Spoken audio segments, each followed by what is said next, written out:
In a city struggling with opioid addiction, Pastor Jamie Casey is a spiritual first responder.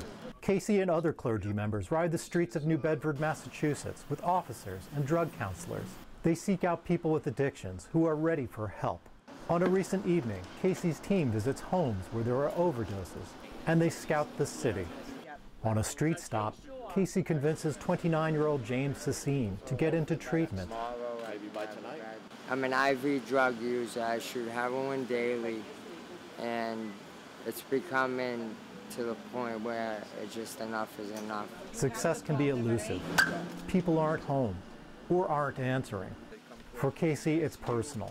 He's in recovery. You know I'm not going to stop bothering you because I love you. He speaks from experience to people struggling with drugs or alcohol.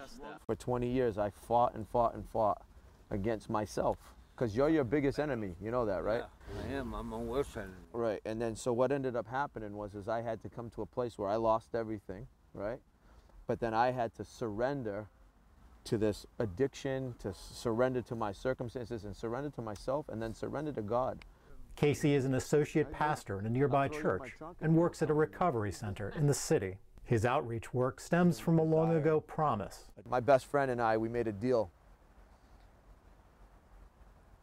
Excuse me. A while back when we started our ministry, he looked at me and he said, "Promise me we'll never stop getting our hands dirty." And I made that promise to him and God, because had people given up on me, I wouldn't be here. Clergy members say they can sometimes relate to struggling people in a way that police or counselors cannot.